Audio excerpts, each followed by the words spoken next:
The Radical. Fundamental principles of freedom, rational self-interest, and individual rights. This is the Yaron Brook Show. All right, everybody, welcome to Yaron Brook Show on this December 30th. It's the day before New Year's. It's cool. Anyway, we'll do a quick news show today. Tomorrow, of course, is our big New Year's Eve show. We will start at 1 p.m. East Coast time, so an hour earlier than today. We will go for as long as it takes. We'll go for 4 to 4.5 hours. I'm not saying we'll go longer than that, but we'll go. Remember, it's also a fundraising show, so show up ready to contribute. If you're not a regular live listener, please come anyway and make a contribution to the show. It'll go on for 4+ hours, so you'll have plenty of opportunity to come in and out whenever you want. It should be a fun show. Some good discussion, and a lot of chatting, and just an overview of the year. We'll see what other stories we cover. We'll try to make it a positive and entertaining show. So tomorrow, 1 p.m. East Coast time, we've got a really high fundraising target, so please come prepared to support the show. If for whatever reason you'd rather not do it through Superchat, or you can't come, you can use PayPal. So just go to PayPal and make a one-time contribution to Yaron Brook Show, and you can do it there. Put in the notes that it's for the New Year's Eve show, although I'll count it even if you don't, but it's easier if you put in the note New Year's Eve show. We've already got, I think, $750 raised on PayPal towards the New Year's Eve show. So, please consider doing it there if you're not going to be able to make it live, or for whatever reason you'd like to do it there. Or, and this would be amazing, if you'd like to give more than $500, and YouTube limits the super chats to $500. So that is a way to do more than that. Anonymous says it's pretty frozen here. I don't know what he's talking about. I mean, it's 84 degrees outside. The sun is shining. People at the beach swimming. It's a beautiful day. It's a beautiful day. As are most days, but today's particularly beautiful because this is a season. Best time in Puerto Rico is end of December, January, February, beginning of March. Those are the best days. We need a siren to bring in the whales. I don't know if you mean the whales from the ocean out here. We don't have whales. We have manatees. I can see manatees from our living room window. But you mean the whales in terms of people who have a lot of money. So, all the whales, please come to the show tomorrow and participate. And Again, you can also go to PayPal and do a one-time contribution. Also, if anybody out there wants to do a matching gift, let me know. Just drop me a note on the chat or email or something like that you're willing to do a match. And we can do that. Matches can be done after the fact on PayPal. What else? I think that's it. I think we're all good. Yeah, everybody's suffering from Arctic cold. Not here. Not in Puerto Rico. We have beautiful, tropical, sunny, amazing weather, as always. All right, let's start a discussion with the news out of Iran. And I don't have instant news out of Iran, sadly. Although it would be good to have like somebody there, like a spy there, sending me messages and letting me know. But the reality is that there are massive demonstrations in Iran out in the streets, and these are different than the demonstrations in the goals revolution, because these are much more widespread across Iranian society. It is not just young people. It is not primarily. It's not primarily girls. This is across wide swaths of Iranian society, going out into the streets and demonstrating against the regime. There are thousands of people in the streets, not just in Tehran, in the main city, but in other significant cities around the country. The cause of this, or the particular impetus for these particular for this particular uprising is the out of control inflation and the complete collapse of the US dollar. I think 1 rial, the local Iranian currency, is worth 1.4 million rials is worth $1, and where the official rate is something like 40,000. So, this has just exploded. The economy is struggling. Unemployment is high. Quality of life, standard of living are declining. Costs are skyrocketing. They have a real affordability crisis. And people are just fed up. And the difference between this and what happened a few years ago with the girls is that this time the bazaar, the marketplace, the merchants of Iran are shutting their stores, are striking, and are going out into the streets. Now, this is very similar to what happened in 1979 when the Iranians rose up against the Shah and ultimately invited Khomeini from Paris to come back to Iran and take over from the Shah. It was the merchants. It was the merchant class, in addition to the students. It was the merchants who went out the streets. It was the merchants who crippled the Iranian economy. In those days, they had an economy. It is the so-called middle class, the heart of Persian society, shopkeepers that rebelled against the Shah, that brought his regime down. Now, they have come out into the streets before, in 2009, in particular, against the Islamic regime. But at that point, it was mostly about economics, and there was not a lot of support beyond that. For example, among students. I think now a number of things have come together. The economy is in shambles, so the people who are suffering from the economic collapse are out in the streets. The students out in the streets. The goals revolution is still very much alive in people's minds. They're not just had it with this regime from an economic perspective. They've had it with this regime from a personal freedom perspective. They want to be free. They want to go out there. They want to live in a free society. And they're willing to risk their lives. We saw that with the girls 3 years ago. Now, much more widespread, they're coming out as well.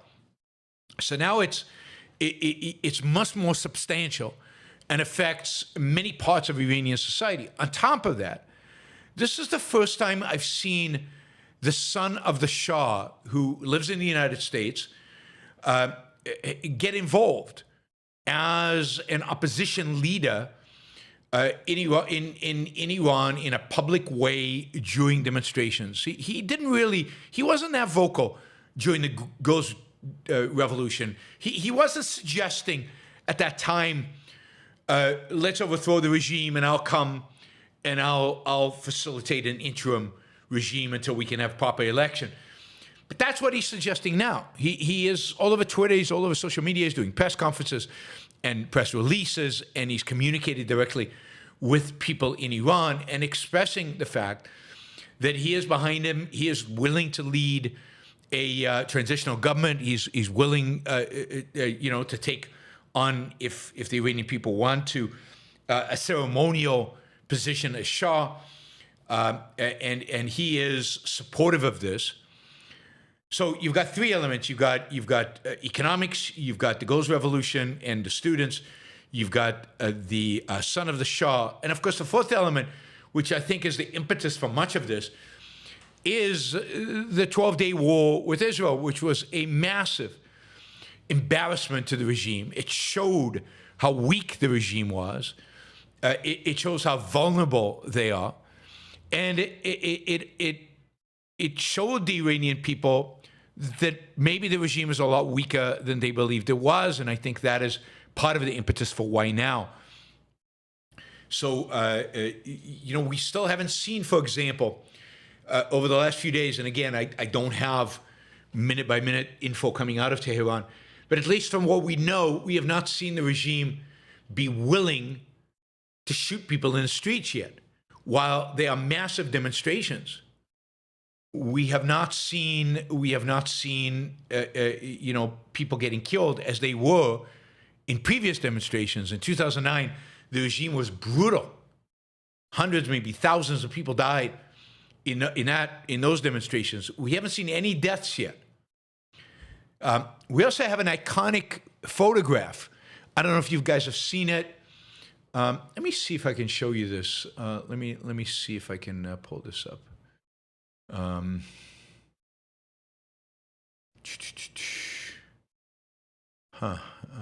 would that be? Yeah, there we go. I don't know if you can, let me just resize this. Okay, there we go. But we have to resize it.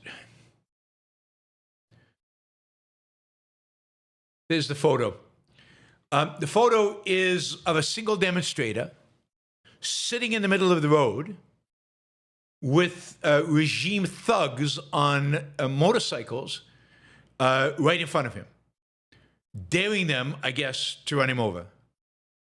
A little reminiscent of this photo, the photo, of course, in Tiananmen Square of the Chinese student standing smack in front of the tanks, daring them to run him over. Now, Tiananmen Square did not end well for the demonstrators. The military ultimately opened fire, killing thousands upon thousands of young people in Tiananmen Square, but also all over China, in a complete suppression of that attempted uprising. And really, we haven't seen another uprising in China since then, I think, as a consequence of how brutal the uprising was crushed by the Chinese regime. But that is a pretty cool photo. That is a photo out of Iran that was taken, I think, yesterday on the 29th.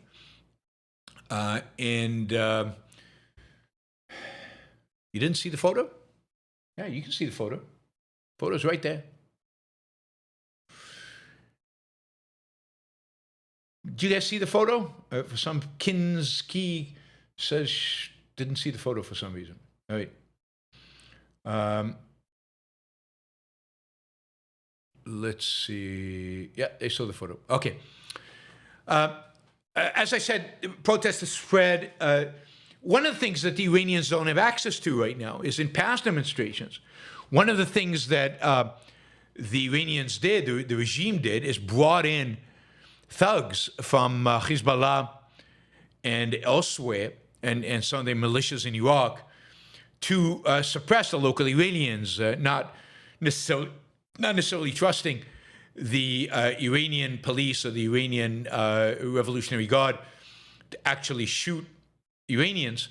They used foreigners. Israel has basically stopped that, ended that, right? Hezbollah is too busy licking its wounds. Their route to Iran has been cut off by the revolution in Syria. Nobody's coming to Iranian aid. The dominance they once had in the Middle East is gone. They're going to have to do this themselves. And of course, Israel has killed hundreds, maybe thousands of Iranian Revolutionary Guards in the 12-day war. So they are being weakened significantly. Many of their commanders are dead. The Shah has also been rumored to have made contact with certain people in the military who might be supportive of a revolution here. So we will see how that plays out. And finally, I'm seeing more and more, stories that are suggestive of, no proof, really no evidence, but just suggestions that the Mossad and that the Israeli government, the Mossad is already helping the demonstrators, is willing to help them even more. There are actually calls for the Israeli government to get involved on the side of the demonstrators to help them out. The demonstrators are shouting slogans of support for the Shah, for Israel, for the U.S. They're shouting for the death of Khamenei. They're shouting for the downfall of the regime. This is all new. This never used to happen. This is now explicit. Out there, they want the regime toppled. They don't just want economic reform. They don't just want things to improve. They want the bastards out. Israeli intelligence is concerned that Iran might use this opportunity to divert attention away from the demonstrations by launching some attack on Israel. This instability, they'll need to divert attention away. I'm skeptical. I doubt that'll happen because the last thing the Iranian regime wants is for Israel to engage with them and to explicitly, unequivocally, and militarily, from the air at least, side with the demonstrators and take out the regime. I mean, Israel could, from the air, basically take out regime targets, take out regime leadership, and basically encourage the demonstrators to take over. According to the latest, the Islamic Republic has declared a state of emergency. It shut down entire provinces. Schools are closed. Universities are closed. Markets are closed, but they were closed, I think, by the merchants. The stock market is closed. People are out in the street, and the regime is panicking. At least that's anti-regime forces are saying that. It's interesting.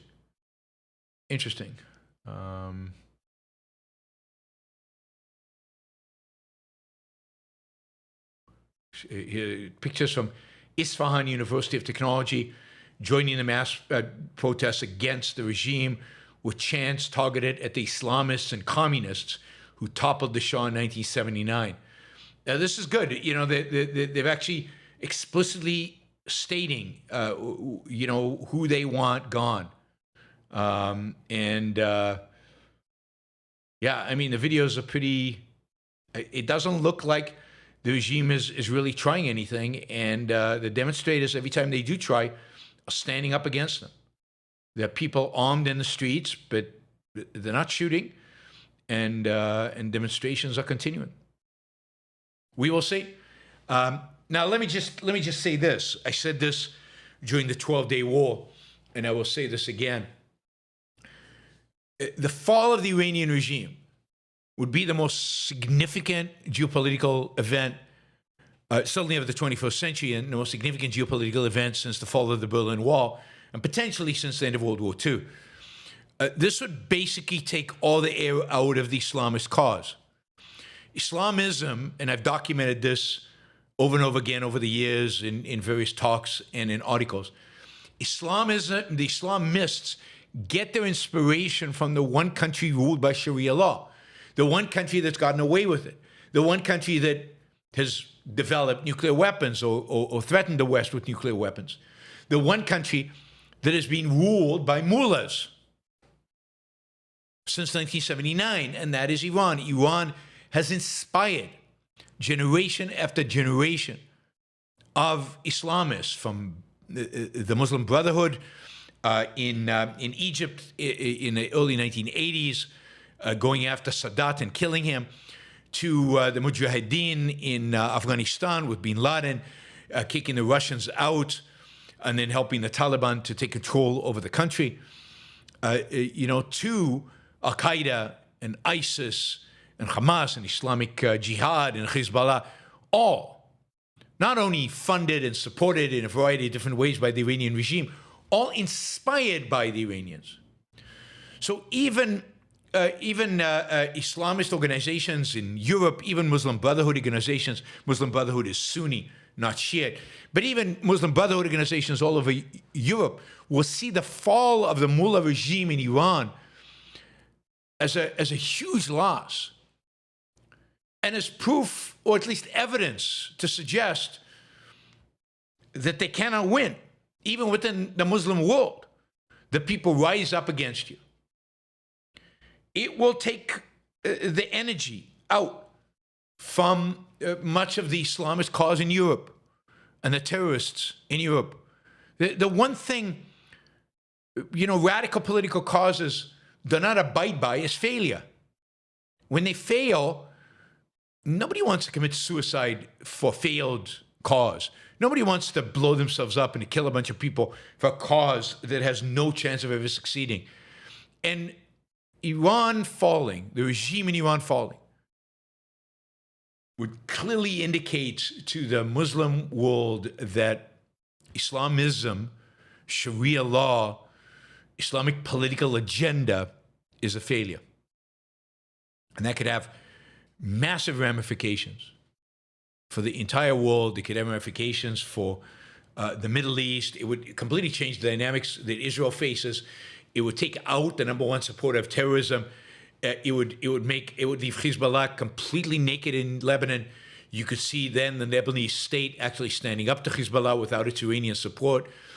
Qatar would still be there, but Qatar at the end of the day is small. It is small and relatively insignificant. They will continue with the Muslim Brotherhood. They will continue to preach this, but Qatar doesn't inspire the Islamists. It funds the Islamists. It doesn't inspire them. They don't rule over millions of people using Sharia law. It's a tiny little emirate, which has a tiny population. And do they really have Sharia law? And they suck up to Westerners constantly. Qatar does not serve as inspiration. So yes, Qatar will continue, but Qatar will be easy then to isolate once you take the big 900-pound gorilla in the Muslim world, which is Iran. It's going to have ramifications for Indonesia and Malaysia, and how secular they can become, and how powerful the Islamic forces, within, I'd say, Southeast Asia are.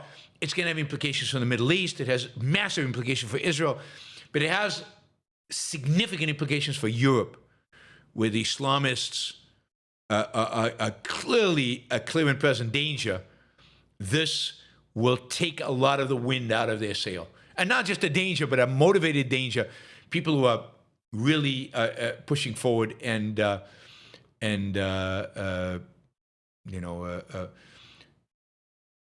a lot of energy to hope that they can establish Sharia law in Europe. This will kill much of that cause.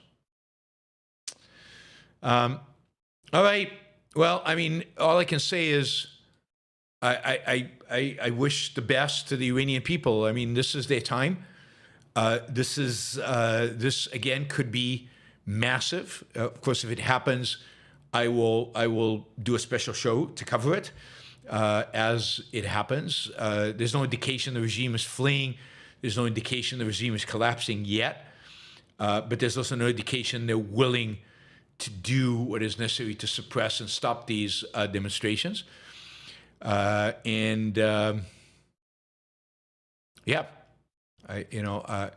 enthused about following this, and I really, really, really do hope that what we see is real change. I mean, the photos coming out show thousands of people out in the streets. How to tell exactly what's going on, right? And it's every significant aspect of Iranian society is involved, which is good news. All right, yes, it would be a good New Year development. It would be a good it would be the best thing to happen, again, from a geopolitical perspective, certainly in the 21st century, and and probably since the fall of the Berlin Wall. Although already by the fall, the Soviet Union was no longer a threat, but what it symbolized, I guess. All right, let's see. Over the weekend, Trump has been busy. He met Zelensky. We'll talk about that in a minute. He bombed Venezuela. We'll talk about that in a minute. And he met with Netanyahu. So he met with Netanyahu yesterday. And, the meeting, I was worried about this meeting in a sense that I thought Trump would place his desire for peace at all costs above everything else. At least from what we're hearing coming out of the meeting, that doesn't seem to be the case. It does seem that he is supporting and completely behind the idea that Hamas must disarm. He comes out with all kinds of weird and incorrect as being generous statements like, there are 59 countries that are willing to go in there and disarm Hamas. Actually, there's not a single country on the planet willing to go into Gaza and disarm Hamas, except for Israel. So he's still living in a fantasy world in which some international force is going to go into Gaza and somehow manage to disarm Hamas and do the work for Israel. That is not happening. It's just very, very unlikely that something like that would happen.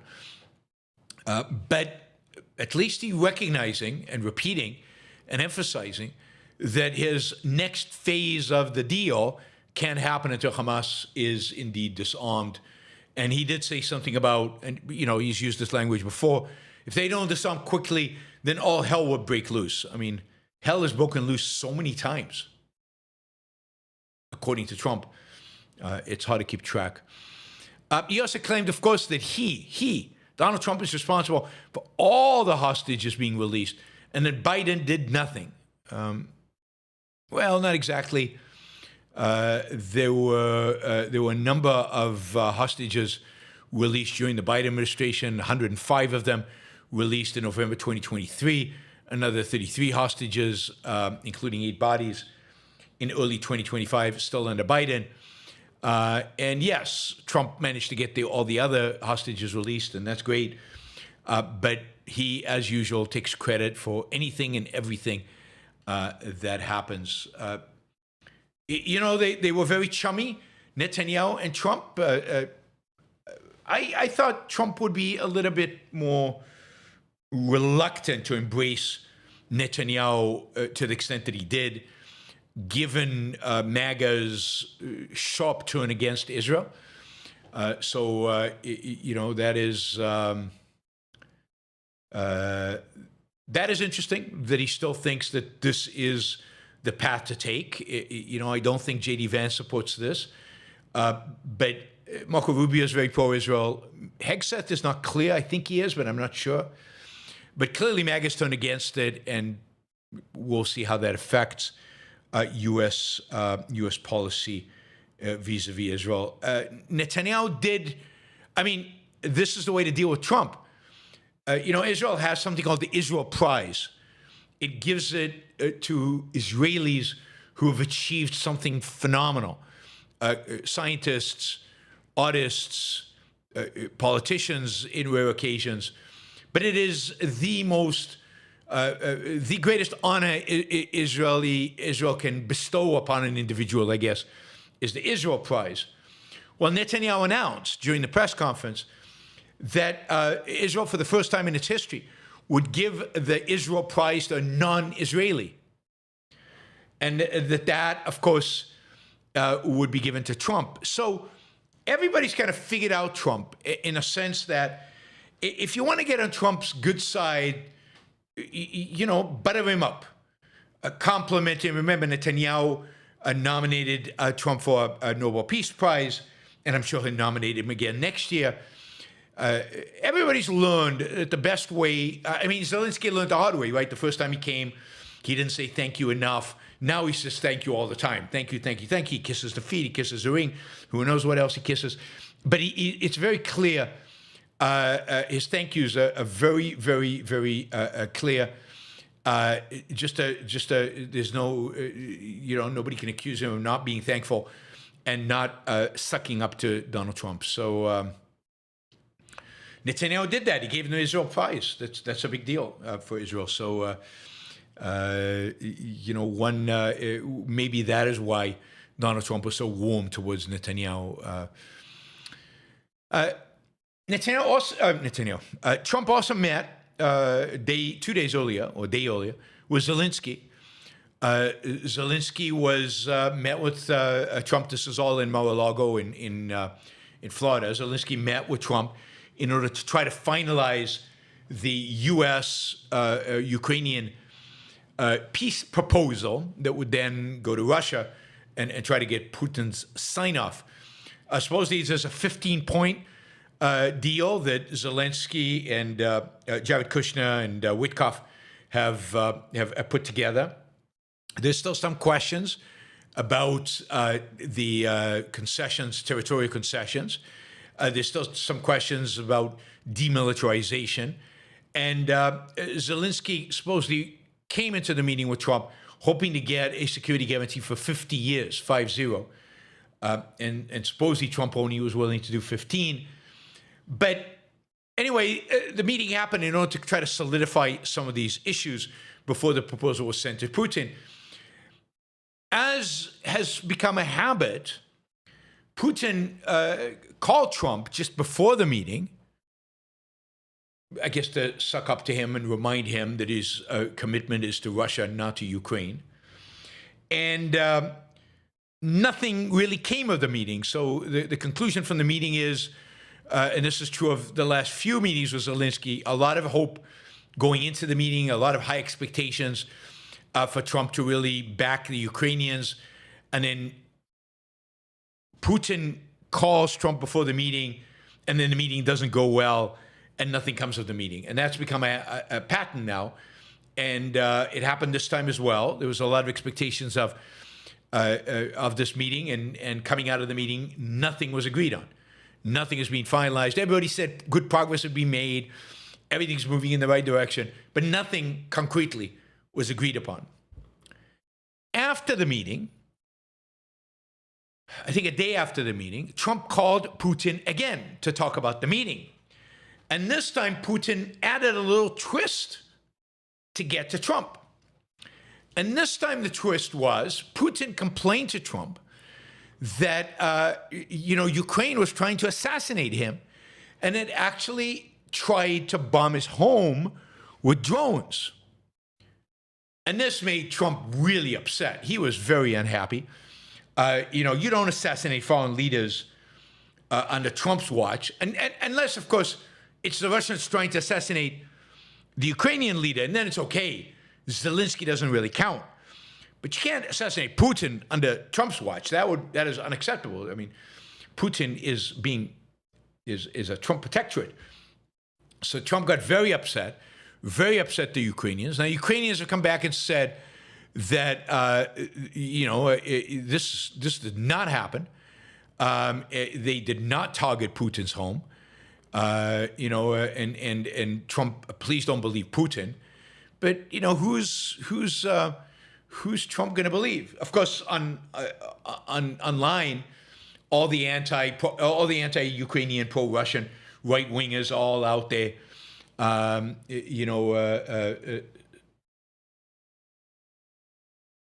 put out there, the Ukrainians are trying to kill Putin, and no evidence, zero evidence.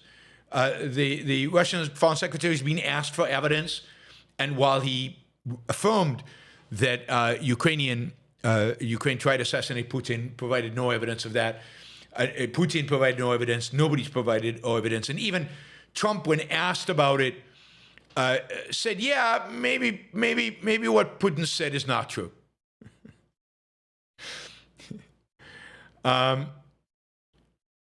Anyway, so it's the consequence of all this, of course, that Russia now is saying that given that Putin was targeted, they will now reassess whether they're willing to do this deal at all. So Putin's just looking for excuses to turn down the deal, but to keep Trump on his side. Keep Trump on his side. It's just, Trump is such a dimwit when it comes to international stuff. It really is pathetic. As good as he is, as many Israelis would argue, as good as he is for Israel, he generally really has no clue what is going on. It is easily manipulated by people like Putin and Xi. I mean, people thought that when Trump came into office, he would be tough on China. I mean, Xi is walking all over Trump. It's just embarrassing. It really is embarrassing. All right.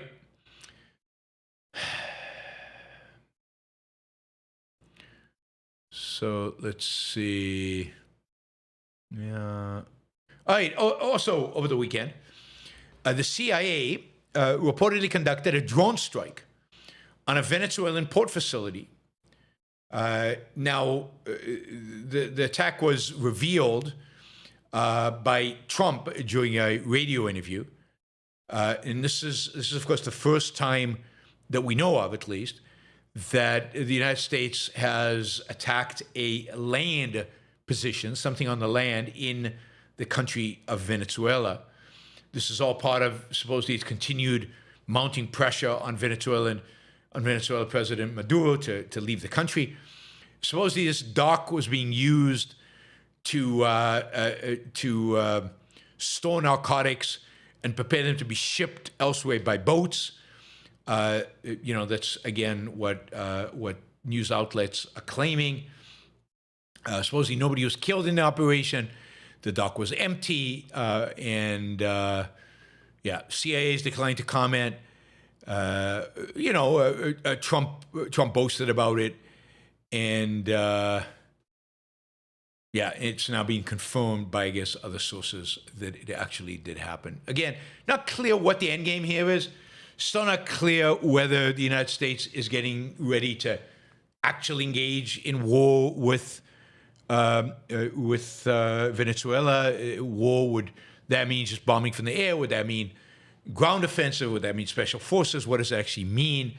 If Maduro offers to leave, would the United States let him, or are they going to insist on an armed assault? I don't know, and I'm not sure.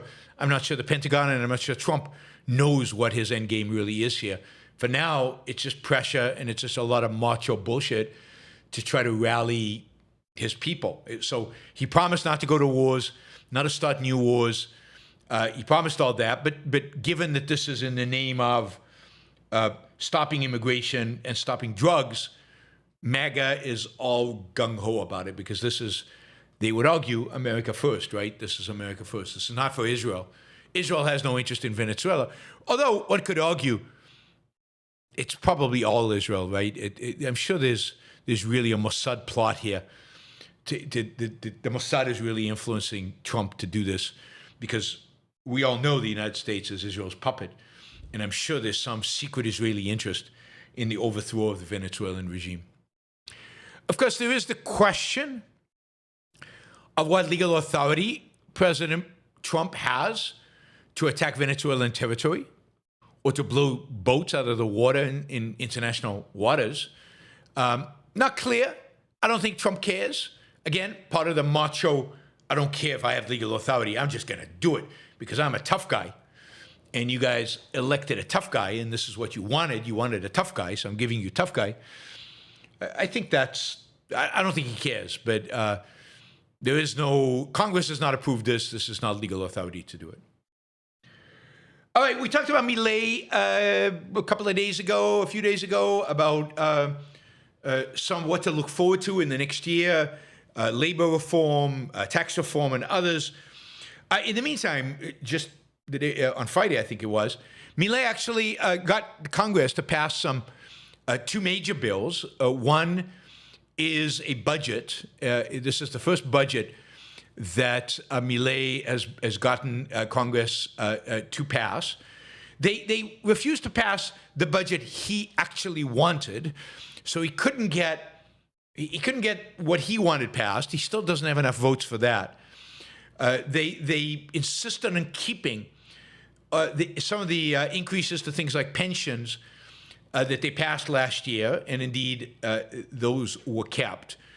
Milei decided that instead of vetoing this budget, in spite of the fact that in some areas of the budget there are spending increases, that he would negotiate and figure out how to get it past Congress in spite of not getting everything that he wanted. And indeed, he did that. This is probably in anticipation of more negotiations going into next year with some of the big bills that we talked about, the labor bill, the tax bill, and other bills that he is going to need to get through Congress and need to get their sign-in. The budget is still a budget with a surplus. It still dramatically cuts government spending as compared to the past. It's just certain programs that Milei would have liked to have cut actually are seeing an increase in spite of his desires. But as I said, much of this was done through a negotiation rather than, Vito is being the tough guy. He said, Milei actually said, quote, "I've made several adjustments." This is in his governing style. "I've begun to get actively involved in politics." That is no small thing. So actively involved in politics is doing the trade-offs, the negotiating with Congress in order to get his stuff passed. So we now, they have a budget. It passed the Senate with an overwhelming majority, 46-25. But despite whatever concessions, as I said, Milei made, the new budget still translates into spending cuts for nearly all the ministries. So continues the shrinking the government agenda of Milei. In addition to that, Congress also passed a bill called Fiscal Innocence Bill. This is a bill that is a combination of things, but that includes, in a sense, without being explicit about it, amnesty for people. So what has happened in Argentina for decades is there is a vast black market in Argentina of income and wealth that goes undeclared by the population, so they don't have to pay taxes on it. So it's under the table. And we're talking about billions and billions and billions of dollars. And this underground market is all done in dollars. You don't transact in pesos, you transact in dollars and in cash. And the consequence of this is that people have massive quantities of undeclared cash sitting in their mattress or in their backyard or in their safe, buried somewhere. Again, we're talking about billions of dollars, not small change at all. The idea here is that the bill states that the equivalent of the IRS in Argentina will not, if you will not tax any new wealth you might have suddenly discovered somewhere in your mattress. It will only tax your income, just as it always has. So it's not going to look at changes in wealth when it looks to tax you. It's not going to look at how you spend the money and how much is in your bank account in order to determine how much you made. They're just going to look at income. With the idea here is to try to get people to take their dollars out from their mattress and put it into the bank, put it into the banking system. And this, they hope, would boost their foreign currency reserves. It would provide more capital into the market for investment. It would allow the Argentinians to spend money, to invest money, rather than to hide it. I mean, the worst thing that happens in the economy is when people really hoard. Hoarding means take the money out of circulation and stick it into the mattress. That suppresses economic activity. You want that money circulating. You want that money being used primarily for investment. That is what creates economic activity. Savings is what creates economic activity. And what Milei wants is to take the money out of the mattress and put it into productive savings. So this is huge. In addition, and this is why the bill is called Innocence, the presumption of guilt in the Argentinian tax system today is that the taxpayer is guilty until he proves his innocence. The presumption of guilt is going to shift to presumption of innocence.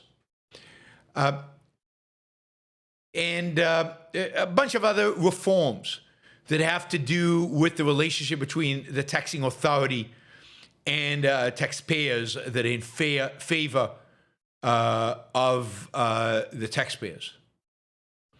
So this is again to try to change the dynamics, trying to change the relationship between taxpayer and the government before he has massive tax reform, which is on the agenda for 2026.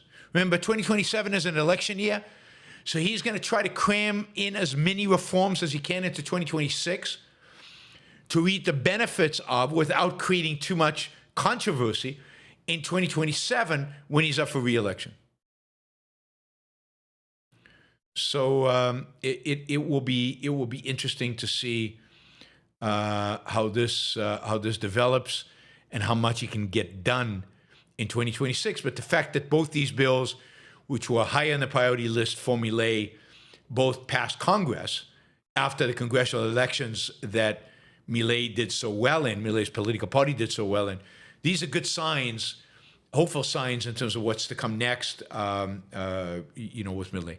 By the way, a lot of this, a lot of the amnesty and stuff that they're doing for small denominations of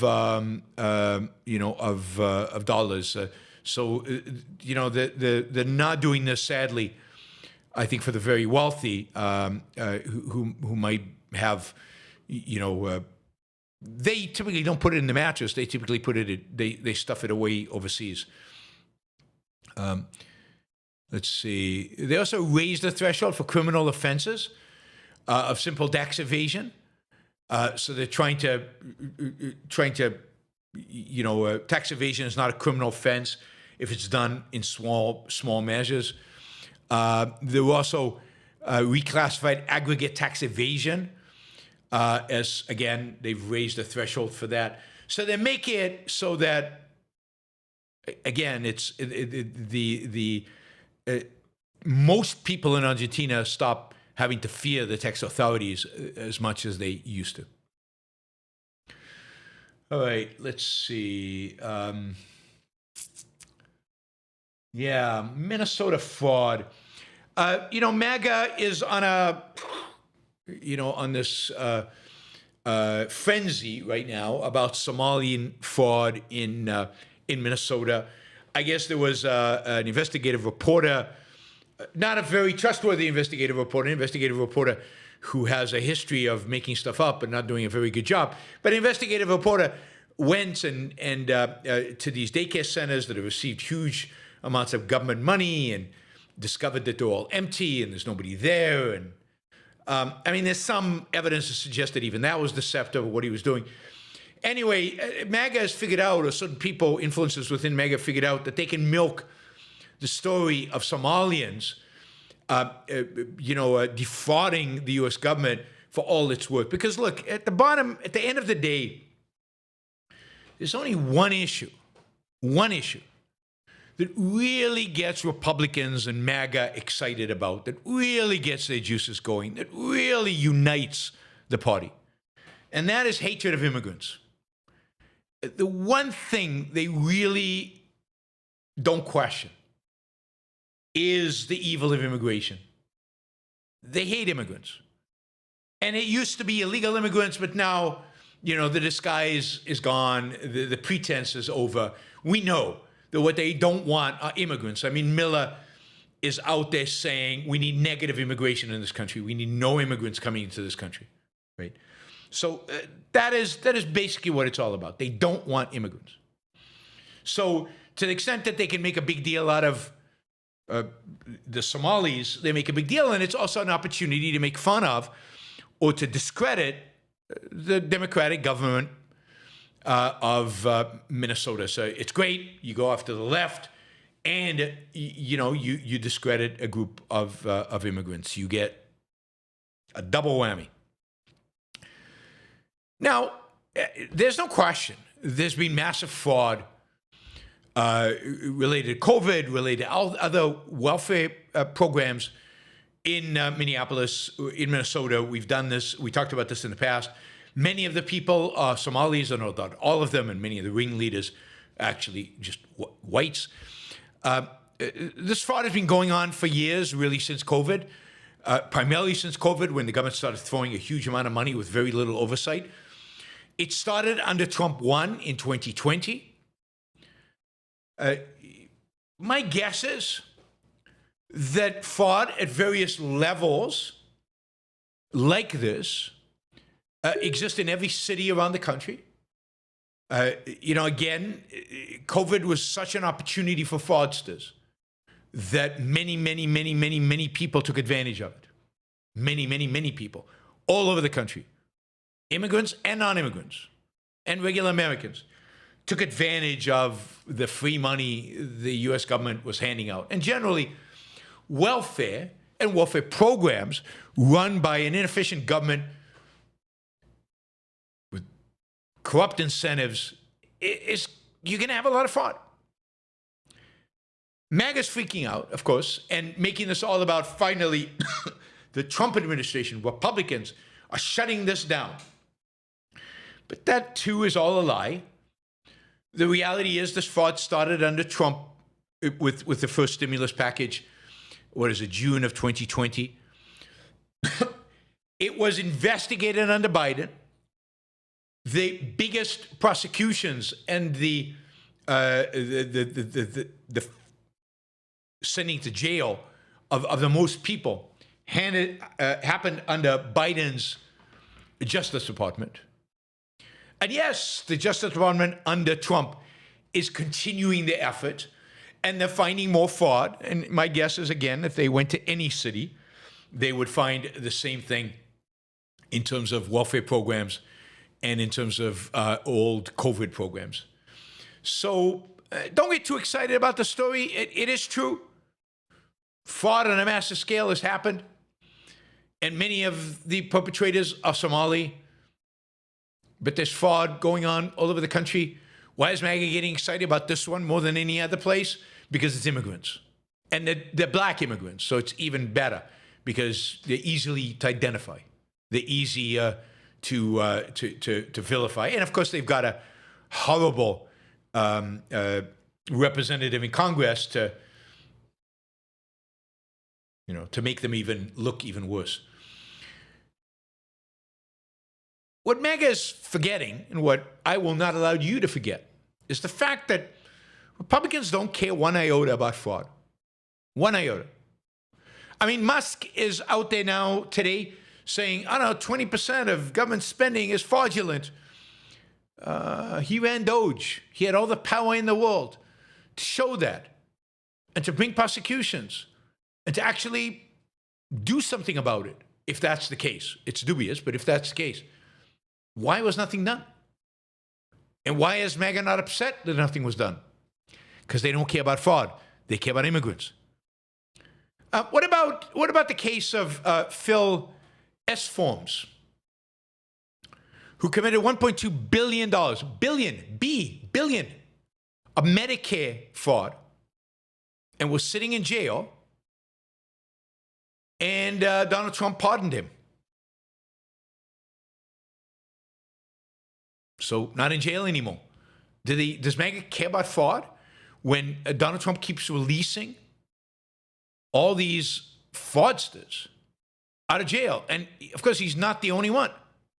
We've got a number of these, people. We'll say Number of these criminals that Trump has let go.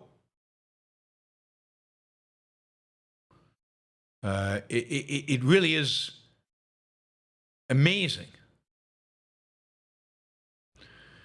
So, yeah, there's fraud in Minnesota. The Trump administration doesn't really care. I mean, they're pardoning frauds left and right and letting them out of prison. One of the things that's happening is because he's pardoning them, in some cases, they don't have to pay their victims back, which is pretty stunning. Pretty stunning. Anyway, we're seeing, I'm just looking through this story. Yeah, I mean, you're going to see more of these uncovered. Yeah, there's no restitution, I guess, after a pardon or a commuting of a sentence. If you commute a sentence, not only you don't go to jail, but you don't have to pay the penalties. You don't have to pay the restitution. From what I read today, maybe I'm wrong. Maybe that's wrong. I'll have to verify that. But he's letting all these fraudsters out of jail. It's just unbelievable. And I haven't heard a single MAGA, influential MAGA spokesman upset about it. Even Ben Shapiro. Is Ben Shapiro upset about the level of corruption of this administration? I mean, the whole thing about if you're willing to pay a lawyer X number of millions of dollars, they will go to Trump, figure out what charity to give the money to, and Trump will write a pardon to whoever you want freed. There is a whole now corrupt infrastructure going on, working the Trump administration for pardons. And I don't see MAGA caring one iota. I don't see Ben Shapiro making a big deal out of this. I don't see any of the people who care so much about Somalian fraud. How much do they care about Trump fraud? How much do they care about Trump corruption? Zero. All right, finally, quickly, another case of just, God,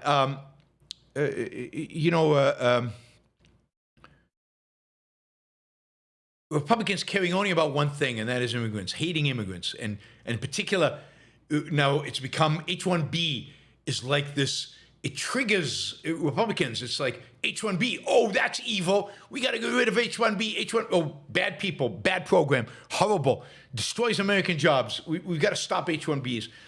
And what's happened is over the last few days in Florida, Ron DeSantis has been making a big deal about ending H1B programs in Florida. And the guy running for governor of Florida to replace DeSantis, I guess DeSantis is termed out, has made ending H1B visas in Florida like a central theme of his campaign. Now, how many of the people in Florida are actually on H1Bs?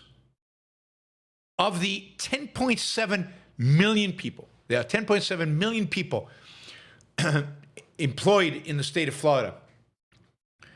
How many of them are H1B holders? Well, first, one has to say of the 10.7 million, it's probably over 8 million are U.S. citizens. You've probably got undocumented immigrants, maybe 1.5 million, and then some permanent residents like green card holders, another 500,000, 600,000. So maybe that combined is 2 million. Then there's all kinds of temporary visas. Together, that's 85,000. So that would be what? 8% of, not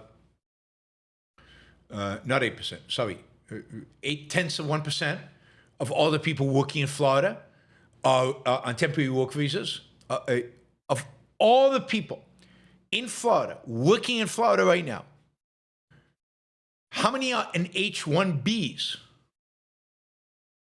6,245.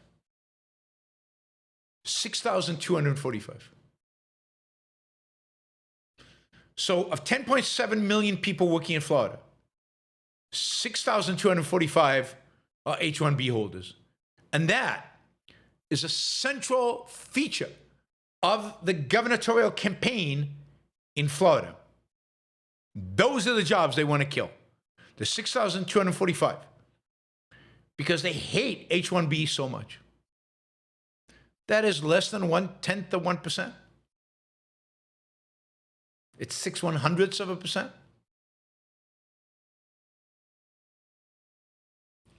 That's how much they hate immigrants, is they're willing to give it all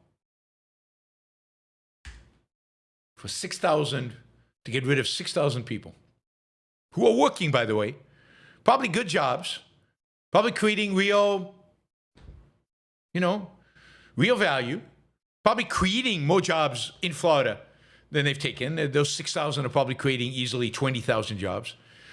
Yeah, but we want to get rid of them, of all the jobs. Those are the guys we want to go after. That's our agenda. That's what's important. I'm just looking at stories out of Iran. The Iranian students at the universities are chanting death to the oppressor, or whether Shah or supreme leader. In other places, poverty, corruption, and injustice, death to this tyranny. So they are actively, down with the dictator, happening in real time. All right, let's call that the news for this December 30th, 2025. We'll have one more show in 2025, and that'll be tomorrow, our New Year's Eve show, which is also our annual fundraising show where we try to raise money for the Yaron Brook show in one big lump sum. And tomorrow the goal is going to be on Superchat to $15,000 on the Superchat. We'll see if we can do that. We've already raised $750 on PayPal from people who won't be able to be there live or who would rather do it via PayPal. So you guys can all feel free to use PayPal to support the show directly through there. It's just right in the notes that it's for the New Year's Eve show, so I know what to attribute it for. Yeah, feel free. I'll also have PayPal open tomorrow, so we can start counting that money as it comes in, if it comes in towards our goal. YouTube's max contribution on Super Chat is $500. So if you want to do more than $500 tomorrow, then do it on PayPal. PayPal, there's no limit to how much you can do on PayPal. What else do I want to tell you about tomorrow? 4 hours, starts at 1 p.m. East Coast time, and we'll see how long we go. At least 4 hours. All right, I'll remind you that the Ayn Rand Institute is a sponsor of the show, and it'd be great if I think you'd really enjoy, learn a lot, and benefit enormously from signing up to AOI Live. Yesterday we had Nikos on. Nikos is teaching a class on AOI Live this coming semester. So check that out. You can check it all out. I am too, by the way. I am also teaching a class on public speaking. If you're interested in taking a class on public speaking with me, sign up on AOI Live to do it. It'll be by Zoom, but better than nothing. Not as good as live, but better than nothing. So sign up on at aynrand.org/start here, aynrand.org/start here, and you've got a discount code 26YBS10. 26YBS10. What else? Michael Williams is a sponsor of the show. He is the creator of defendersofcapitalism.com, defendersofcapitalism.com. Check out the website. Check out his work. Check out the leadership program, the Rockies. You can see that from Defenders of Capitalism. It's a fantastic program. I've been involved with it for over 20 years now. And Michael's a great guy and a real champion of capitalism. Alex Epstein. Alex Epstein is, of course, the world expert on all things energy and all things fossil fuels and all things climate change. Check out his Substack, alexepstein.substack.com, alexepstein.substack.com. I think you'll learn more from Alex than any other resource out there that exists on these topics. And also, kind of, you'll learn a lot about what he's doing in Washington, D.C., and how he's trying to impact the debate over energy, electricity, power, and regulation more broadly. All right, let's jump in with our Super Chat. We've got a few $50, so we'll start with the $50, and then we'll go to 20s, and then we'll wrap up with the 2s, 5s, and 10s. 2, 5s, and 10s. You too can participate in the Super Chat. You too can ask me a question, shape what I talk about during the show, and just do a sticker to support the show at any amount, $2, $5, $100, all the way up to $500, which is the max that you can do a sticker for. All right, Andrew asks, thoughts on this? Real self-esteem must be an effect of one's objectively derived assessment of the general efficaciousness, morality of one's actions. One should neither be hard on oneself nor easy, so perfectionist or slothful, but objective. Yeah, absolutely. So self-esteem comes from judging yourself as efficacious, judging yourself as able, judging yourself as competent, judging this world as one in which you can achieve. And that comes from achieving and evaluating that achievement objectively, and to the extent that that achievement was caused by you, not luck, not because somebody handed it to you, but you, from real work, from real thought, from real effort, from real thinking. Then that recognition is what builds your self-esteem. So being objective about your own achievements, taking credit for them in your own mind, don't have to boast to anybody else, taking credit for them in your own mind. That is what builds up a healthy sense, a healthy self-esteem. So objectively derived assessment of general efficaciousness. I think it's general efficaciousness, but more than that, I think it's specific efficaciousness. That is, it's hard to generally do this. The only way you can generally evaluate yourself as efficacious is if you evaluate the specifics as efficacious. The general comes from an induction around the particulars, an integration of all the particulars. I'm not just good at this. I wasn't just good at that. I didn't just achieve at that. I can achieve in a variety of different things. And there's a principle behind the achievement, the use of my mind. And I'm good at that. Self-esteem. That's what gets you self-esteem. Thank you, Andrew. James, is objectivism's lack of dissemination due to bad philosophy in the culture we need to overcome, and less to do with that, and more to do with the mindlessness of the culture, the lack of switching on, so many unintellectual and unserious about thinking? I think it has to do more with the bad philosophy that encourages more people to switch off, to not be engaged. So it's bad philosophy that brings about so much of the mindlessness. And when you have a culture that de-emphasizes the mind and emphasizes emotion, emphasizes feeling, then that is a mind that cultivates mindlessness. That's a culture that cultivates mindlessness. So if you had better ideas in the culture, like during the Enlightenment, for example, more people were switched on. More people were interested, more people were engaged, more people were thinking. And then you could have a real intellectual revolution. Today it's hard because of those bad ideas. So many people have turned it off. Harper Campbell, $50. Thank you. Thank you, James, also for the 50. Harper Campbell says, everything is so inverted, like 1984. The left promotes socialism intellectually, but blue cities are where all the capitalism takes place. The right espouses rugged individualism, but much of their base are white trash living off benefits. Yeah, I mean, I wouldn't say, I agree with you, but I wouldn't say that that's where the capitalism takes place. It's not capitalism, right? That's where the production takes place. You can say that. But, capitalism involves property rights, rule of law. It involves lack of regulations. And you can't say that about blue cities or blue states. There's plenty of regulations. There's plenty of violations of the rule of law and of property rights.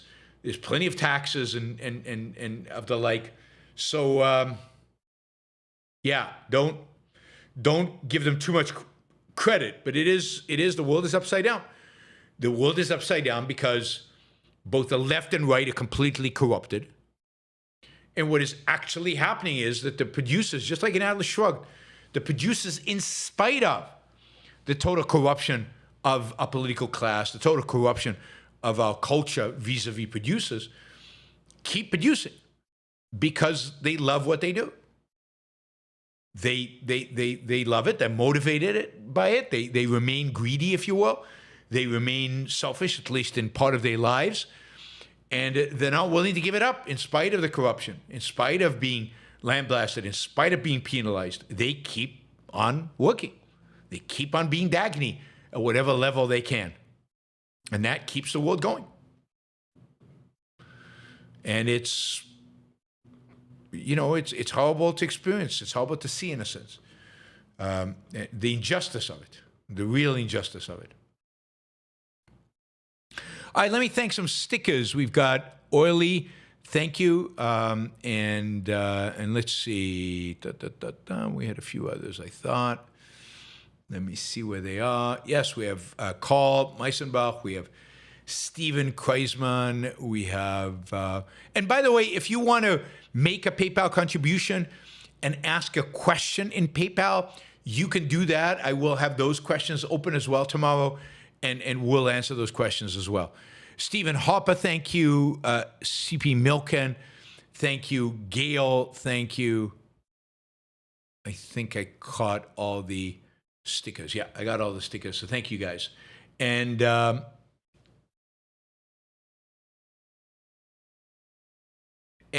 the way, feel free to do more stickers. We're $72 away from our second hour goal. We should be able to cover the 72 hours in the next 50 minutes, 45 minutes that we've got for the show. So hopefully we make it. Mary Eileen, thank you for your hopeful update on Iran. YouTube wouldn't let me wish for collapse. Why am I seeing so little about Iran in print media? You saw almost nothing about Iran during the Girls' Revolution. For whatever reason, print media doesn't believe it's that newsworthy. They're afraid of overblowing it, and then nothing happens in Iran. It's happened before, and the regime doesn't change. But of course, they might miss the regime change. They might miss the actual story. There's no great excitement among the media and the elites in America and our politicians and just generally among Americans. There's not great excitement about the fall of Iran, even though it's a hugely important event. There's very, very little coverage of it. If I look at the top stories out of Google News, you're just not getting it. Nothing about Iran, nothing there, nothing there. Let's see. Yeah, it's just, even if I search world, let's see, world news, there's something about Saudi Arabia and UAE, British Egyptian dissident, all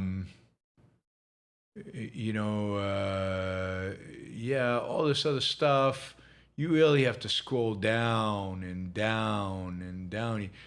Israel's deal with Somaliland gets presence, and then Gaza and Turkey. And Iran barely makes a mention. I mean, the mainstream media just doesn't care. And maybe they don't want to offend the Qataris or whatever. It's hard to comprehend. Now, American media generally is not very good on foreign affairs, but this is pathetic. I mean, it's 3 days now. You've had massive demonstrations in Iran and very, very, very little coverage. Very, very little coverage. Even on the international scene, it's just not elevated very high, even when I look just for world events.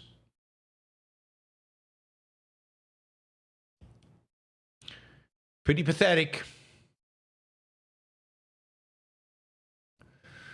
Liam, how can human beings be so different yet fundamentally the same? Well, I mean, human beings are fundamentally the same in the sense that they all have the same basic means of survival. Their basic means of survival is the use of their mind. But because we have free will and because our mind is so powerful and can do so many things, we all take it in different directions and do different things with it. And some of us just copy everybody else and never use our minds.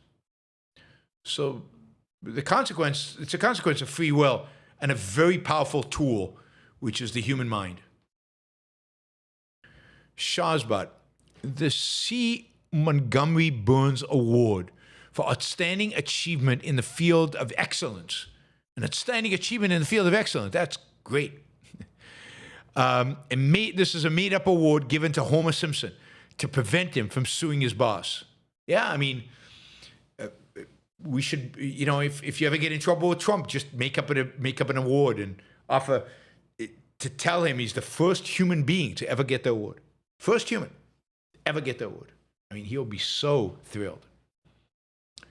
Clark, will there be another Ayn Rand every 100 years or so, or someone of her capacity only comes around every 1,000 years when technology advances to the point where everyone's IQ can be raised to 200? Will utopia materialize? I wish, but the fact is that Kant and Hegel and Marx probably all had very high IQs. I don't think it's an IQ issue. It's an honesty issue, and it's not an IQ issue.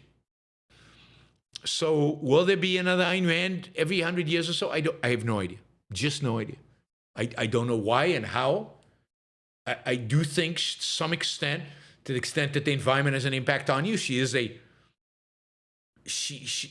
maybe is partially possible because she was born very close to the 19th century. She obviously was genius level IQ or genius level intelligence. I don't like IQ as a measure. But I don't know what the combination is that makes an Ayn Rand possible and would make an objectivist society possible. I don't think it's IQ. I don't think just being smart is enough. Think about how many smart people you know who are complete and utter idiots. Mike, thank you for the sticker. Really appreciate the support. Harper Campbell, is the reason people can't shake altruism due to how deeply altruism is rooted in people's identity? Yes. The ability to tell themselves they're a good person. The idea of rejecting something so fundamental is unacceptable. Yes, yes, yes, yes. Absolutely. It's morality is about good and evil. It's about what path to take in life. And it's deeply rooted that altruism is morality. Morality equals to altruism. And that is almost impossible to shake off. Almost impossible to shake off. Because everybody wants to be good.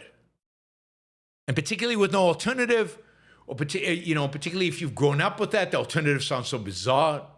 Live for yourself, use reason. There's no context for them to accept something so radical when everybody around them supports this agenda and they have been brought up with it and inculcated with it. And you see that in your own development, probably, in that the tug of altruism is there, or was there, as you were learning objectivism. And it's hard to get rid of. It's hard to get rid of. Andrew, is this a fair inference made from certain things you've said? A major driver of widely reported fear and anxiety among young adults in our society is due to Kantian influence on education, which devalues reason. Yes. And I would say, and elevates emotion, particularly in its progressive Dewey, James Dewey version of it, of the particular Kantianism, if you will. But yes, absolutely. Elevates emotion and devalues reason. And as a consequence, people can't think. They can't develop self-esteem. They don't feel like they belong in this world. They don't know how to manage. They can't be successful. They are fearful and depressed and afraid and angry because they don't know what's going on in the world. They don't understand the world. And that leads them to look for groups and look for tribes and look for easy answers that somebody can just feed to them.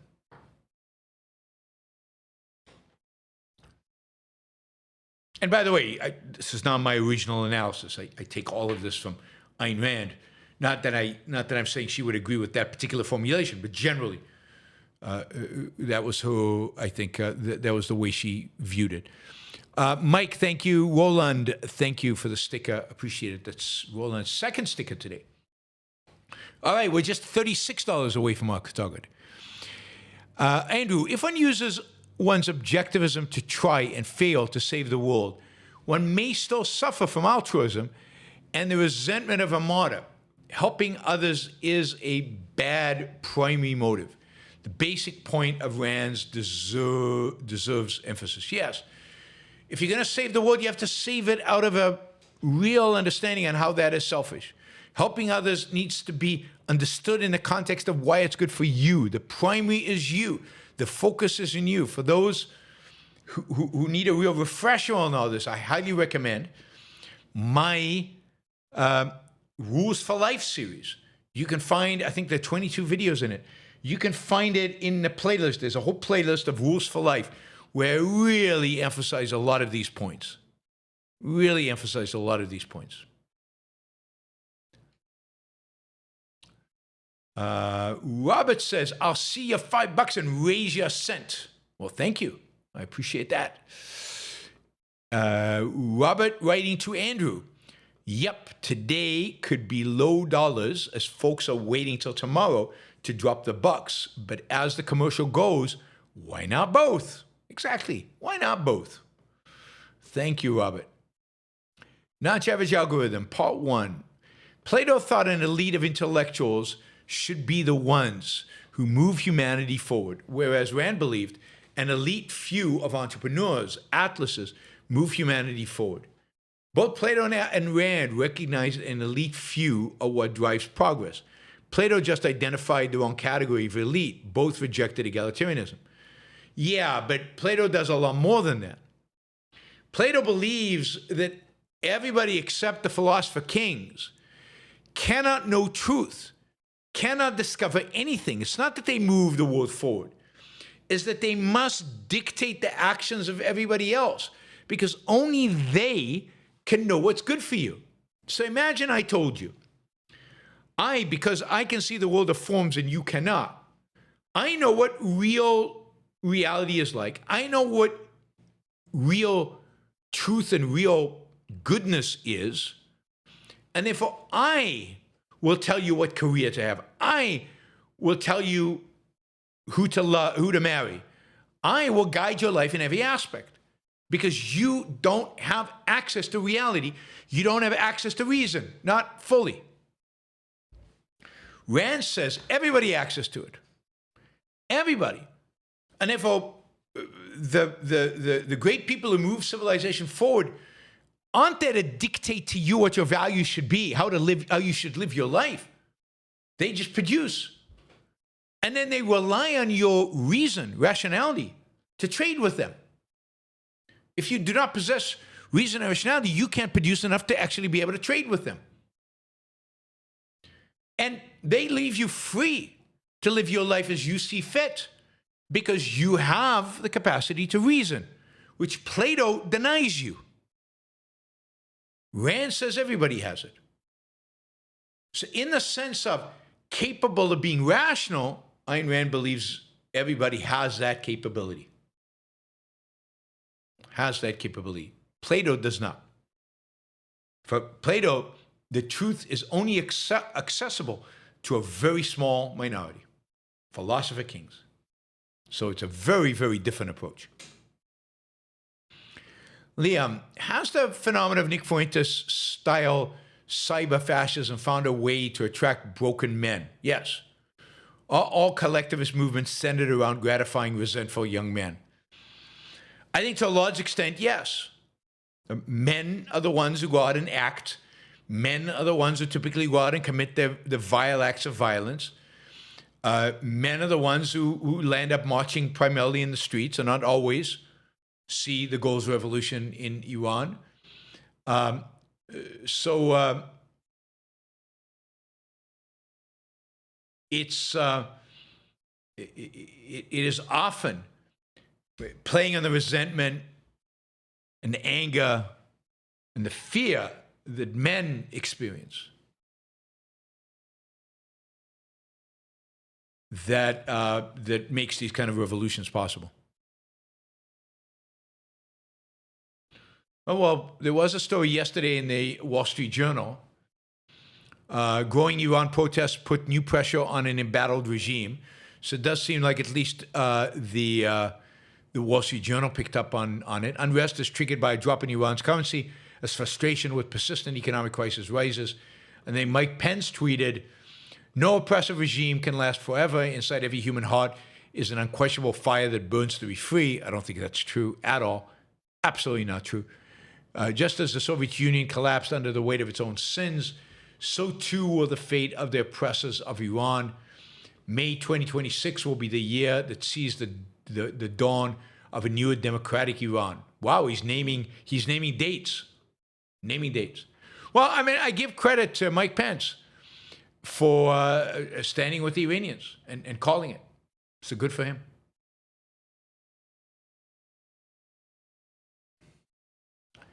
Hopper Campbell, how did you overcome your fear of flying? Would you buy your own private jet if you could afford it? How did I overcome it? I just fly. I mean, it's not dominant enough. I don't sit in window seats. Once in a while I do, and it doesn't really, it's not that oppressive. But you just do it, and you think about it, and you realize that flying is one of the safest things you can do. Would I buy a private jet if I could afford it? Absolutely. So I wouldn't fly it. I have no desire to pilot it. But yes, I would fly in a private jet if I could afford it. Clark, there's a lot of implicit selfishness out there which makes me optimistic. Yes, there is. There is. There couldn't be the progress we have today. There couldn't be the material wealth that we have today if there wasn't. That Doodle Bunny, people used to be afraid of being labeled an anti-Semite. Is it now a badge of honor?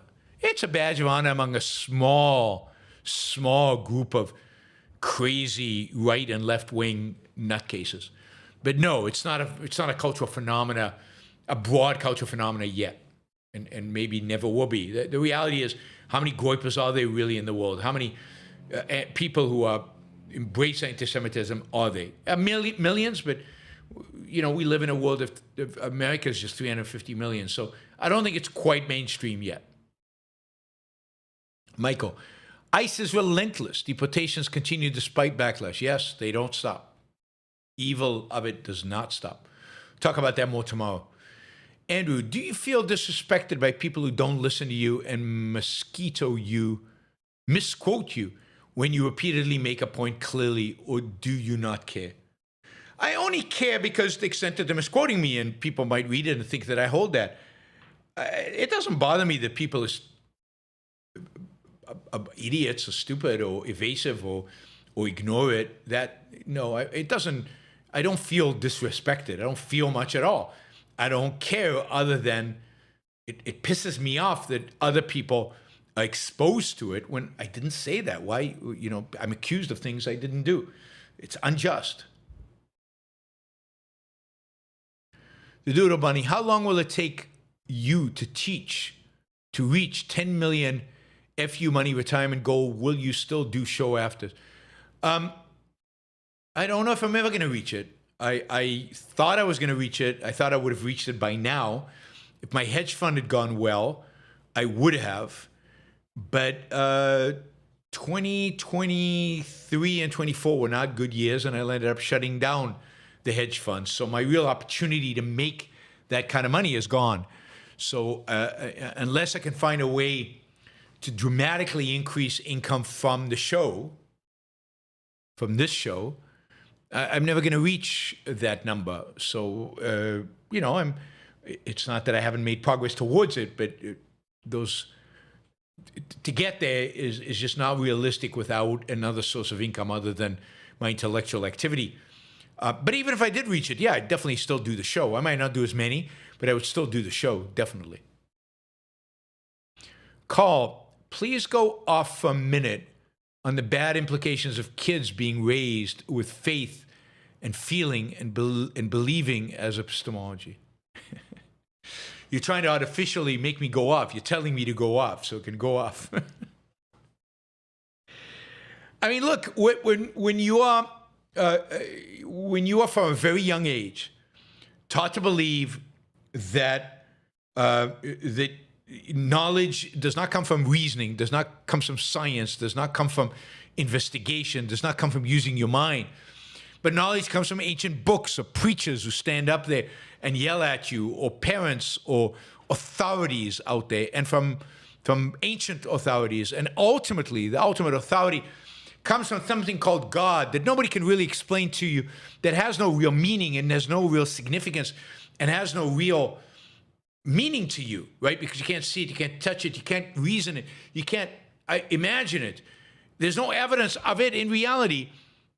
Then you're basically creating an epistemology built on faith, built on authority, built on accepting things on faith, instead of an epistemology built on reason, built on thinking, built on an epistemology built on evidence, built on reason. And, an epistemology built on faith is an epistemology that sets you up for authoritarianism. It sets you up to be told what the truth is, to be told what to do, to be told how to behave.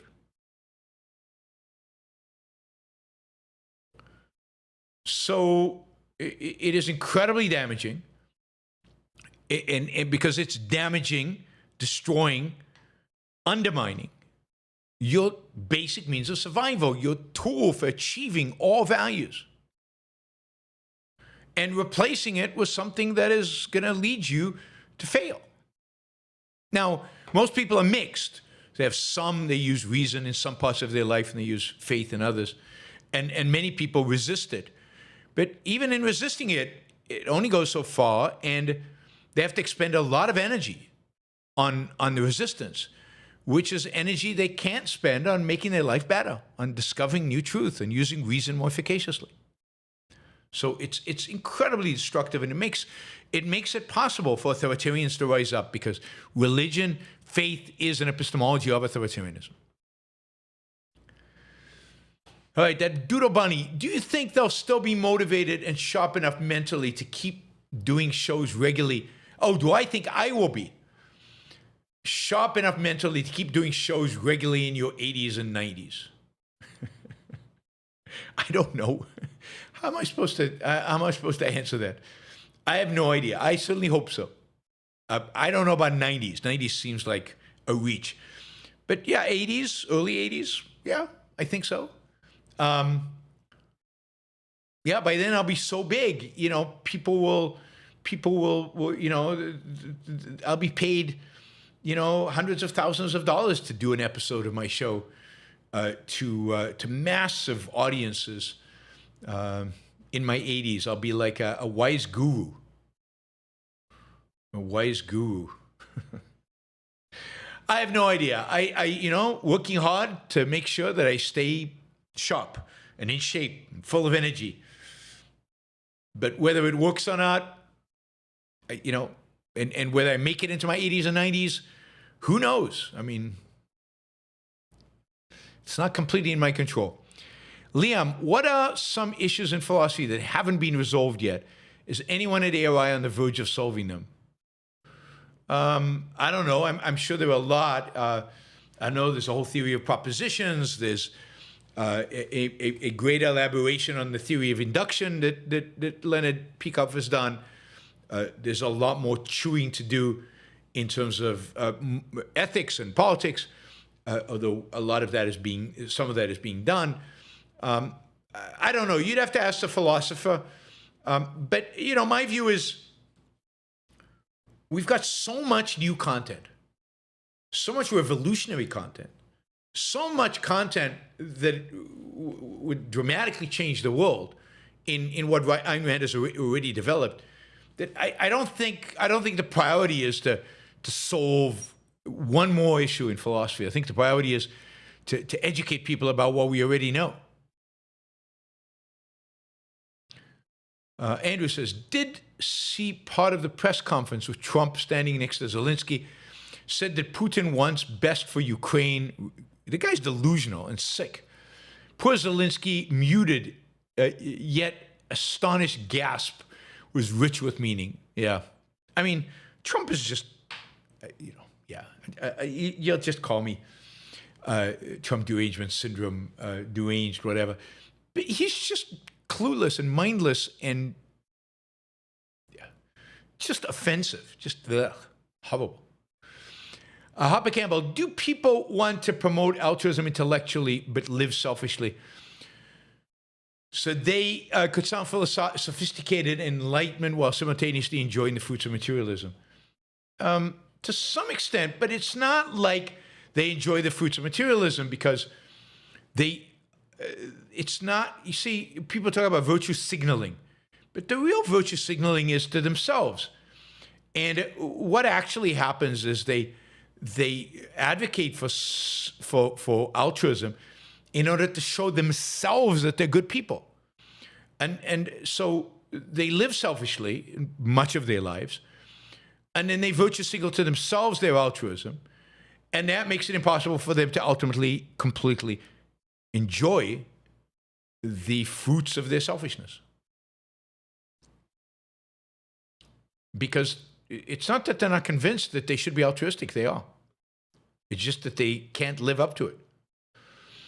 Michael, if determinists understood what their determinism cost them, they would choose differently. Maybe. I'm not sure what understand applies to here, but yeah, determinism incredibly destructive. Andrew, Thomas Massey seems a little kooky, but I respect that he said the Republican congressman are nothing more than a rubber stamp for Trump, and he didn't come to Washington to be a rubber stamp. Yes, but he's certainly kooky when it comes to foreign policy, but he's very good at standing up to Trump on certain issues. Michael, what kind of soul hates immigrants? A soul that hates itself. A soul that lacks confidence, that lacks, a soul that is afraid, or maybe a soul that doesn't exist. Not everybody has really a soul. People who are driven by the emotion of fear. Fear makes you hate the other. The other is what you're most afraid of. If people are born psychopaths, is it wrong to say evil is a choice? Yeah, I don't know that people are born psychopaths. I don't know how you're born with ideas. To see a psychopath, maybe it's not ideas. I mean, we'd have to ask a psychiatrist, a psychologist, that question. But evil might not be a choice for some people. It might not be a choice. It doesn't matter. It's still evil and therefore needs to be taken care of, because the rest of us choose to prosecute people like that and put them behind bars so that they don't hurt us. It's an act of self-defense. Jeanette, hello, Yaron. Thanks for your mission. I appreciate that. Thank you for the support. Jason, silver dropped 7%, highest dropped in 4 years, and then seemed to have rebounded. Theories or technical reason? I mean, I think that silver has become, or people fear it's become, a speculative asset, and people are trying to figure out where the top is. They're trying to figure out if this is driven by real demand or just speculative demand, which will evaporate tomorrow. They're trying to figure out whether the speculation is based on real information or just on emotion, whether it's a bubble or not a bubble. What happens when people don't know if something's a bubble or not is you get a lot of volatility. And I think what you're seeing is volatility because people don't know if it's backed by a solid economic foundation or not. And for silver, there's a lot of real demand. It's used in a lot of things, much more than in gold. Gold, there's a lot less real demand, and most of it is speculative demand. With silver, it's not clear because there's a lot of real demand. It's for solar panels, for electronics, for jewelry, for a lot of things. Steve-O, say one is very bad at his job. Finding other work that pays enough will be impossible. Should he keep going and try to be less bad or quit? Well, you're making some really big assumptions. Finding other work that pays enough will be impossible. That sounds like a rationalization. I don't know if that's reality or an attempt to justify. But if that's true, you really will not be able to find other work, then you should keep going and try to be less bad at it. Really work to figure out why you're bad at it and get better at it. We're all capable of getting better at the work that we do. Steve-O, whose version of originalism, textualism do you prefer? Thomas or Scalia, do you know the difference? I don't like originalism and textualism. I don't believe in originalism and textualism. So I don't like either one of them. From my limited understanding of them, I prefer Thomas. And the reason is that Thomas, not the way he applies it, because I don't think he applies it well, but the theory. Thomas's theory is at least supposedly based on individual rights, based on the idea of individual rights and the importance of individual rights. Scalia claimed individual rights were nonsense on stilts, basically quoting Bentham. I don't trust anybody who thinks individual rights are nonsense on stilts to interpret the Constitution. So I don't trust Scalia. Andrew, Rand had a guttural reaction when she told Tom Snyder that the highest educational institutions were teaching those disgusting anti-self doctrines. Why do you think she had the reaction of disgust? Well, because she understood that altruism is the destructive force in the culture. It destroys human lives. It destroys the world. It destroys everybody around her. And these people who are smart, who are educated, who know stuff, are teaching this. I mean, it's one thing for, I don't know, a primitive, barbaric preacher of a religion to teach altruism, but for an intellectual, for somebody who's at a university, who's a so-called thinker to do it, she thought was so disgusting, so offensive, and altruism so ultimately evil that combination she found just terrific, disgusting.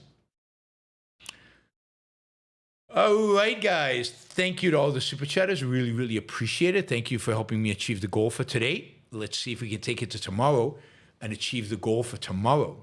That's going to be something. And it's not going to be easy. It's going to be tough. I'll be surprised if we actually make it, but let's see. 15 to 20,000 bucks. That's the goal. Hopefully you'll all come and participate at whatever level you can, of course. And it should be a fun show. Again, I'll be on for over 4 hours. I hope a lot of people join, even if it's for 10 minutes, even if it's for half an hour. Come on over, say hello, make a small or large contributions, and you can stay or go or ask a question or ask lots of questions. You can play it as you see fit. So I will see you all tomorrow. Let your friends know, retweet it on Twitter. Let the world know that this is the show. This is the place to be on New Year's Eve between 1 p.m. Eastern Time and, 5 p.m. Eastern Time. See you tomorrow. Have a great rest of your day. Oh, Rafael says, I'm considering a 2-hour drive to Frankfurt just to see the geographer by Vermeer. Have you been to the Stadtart Museum? I have not been to the museum in Frankfurt. I saw the geographer when it was at an exhibit years ago I think it was in Washington, D.C. It's one of my favorite paintings. It is a great painting, of course. Yeah, have fun. 2-hour drive, it's not bad. 2-hour drive is not bad. Where are you? Because, Lisbon is not 2 hours from Frankfurt.